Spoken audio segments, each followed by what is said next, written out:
어제 법원은 대한민국의 민주주의의 가치가 살아있음을 보여주었습니다. 김태규 방통위 직무대행께서는 판사 출신으로서 법원이 어떤 판결을 내리든 그 판결은 존중돼야 한다 하는 것을 인정합니까? 예, 뭐 판결은 그 자체로 인정합니까? 짧게 얘기하십시오. 법원의 판결은 존중돼야 한다 하는 것 인정합니까? 예, 인정되는 문제하고 불복하는 문제는 또 다른 문제인 것 같습니다. 판결은 존중돼야 한다는 걸 인정하냐고요? 예, 존중하죠. 존중하죠? 예, 예. 김태규 직무대행은 민주주의자입니까? 예. 예. 민주주의자는 겸손해야 합니다. 앞으로 유념하시기 바랍니다. 행정법원의 판결은 두 가지입니다. 하나는 위법성이요, 하나는 절차적 정당성입니다. 위법성이라고 하는 것은 정치적 다양성을 반영해서 위원을 구성하고 그리고 방송의 자유와 공공성, 이것이 방송통신위원회 법의 입법 목적입니다. 두 사람이 김태규, 이진숙, 방통위원 두 분이 이렇게 뚝딱뚝딱 박문진 이사를 선임한 것은 그것은 2인 구성에 문제가 있다 이것이고, 절차적 정당성이라는 것은 행정행위의 핵심은 절차적 정당성입니다. 국민에게 직접적으로 이해관계가 있기 때문입니다. 그런데 면접도 생략하고 임명 당일에 군사작전하듯이 10시간 만에 해치운 것을 법원이 가처분을 인용 안 했다면 그것이 나는 이상한 판결이었다고 생각합니다.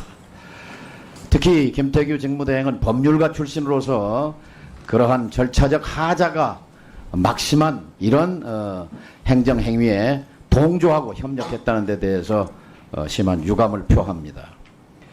입법 목적을 배신하는 이런 방통위의 존재와 그 행태에 대해서 차라리 방통위를 해체하는 것이 국민에게 이롭다, 저는 그렇게 생각합니다. 그 이유는 세 가지입니다.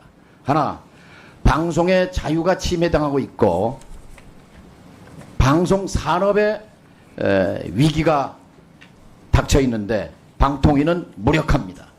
방통위는 지상파, 케이블 TV, IPTV 등을 규제 진행하는 그런 역할을 하는데 현재 이런 방송들이 서서히 몰락하고 있습니다.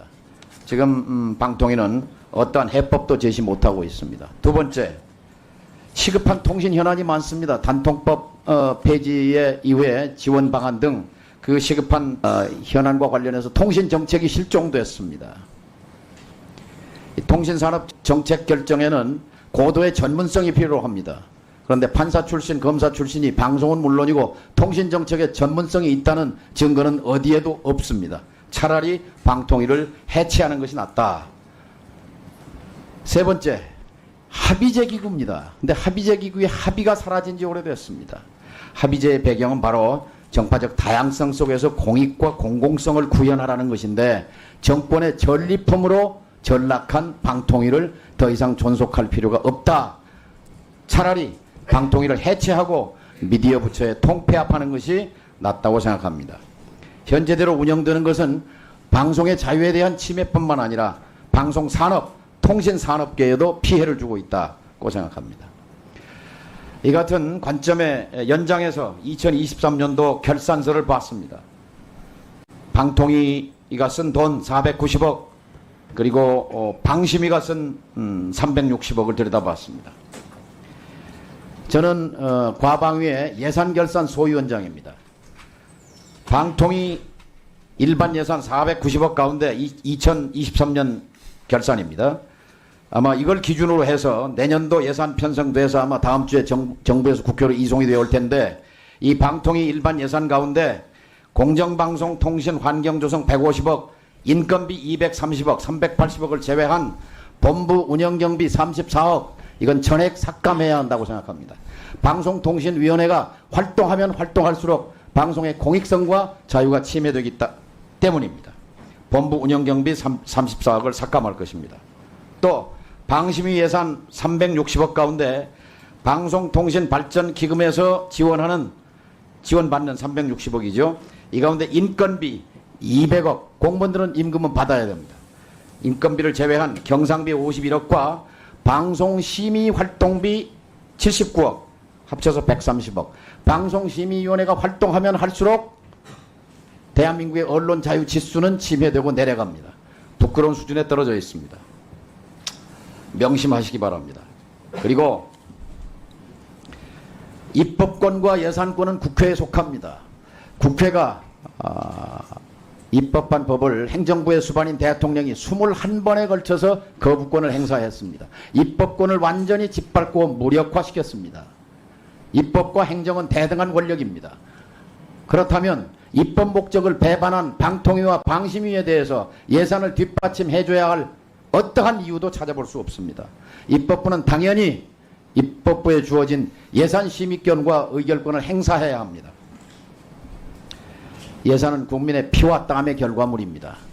피와 땀으로 만들어진 예산을 가지고 방통위를 운영하고 방심위를 운영해서 언론 자유를 침해하고 방송의 자유를 독립을 해친다면 거기에 예산을 지원해줘야 할 이유는 어디에도 없습니다. 따라서 방통위 운영 예산 34억 삭감, 방심위 예산 130억 삭감, 과방위 예산결산 소위원장으로서 저의 소신을 밝히는 바입니다. 앞으로 방통위와 방심위가 제대로 입법 목적에 맞게 역할과 기능을 수행한다고 판단이 되기 전까지 저의 이런 소신은 변함이 없을 것입니다. 명심하시기 바랍니다. 이상입니다.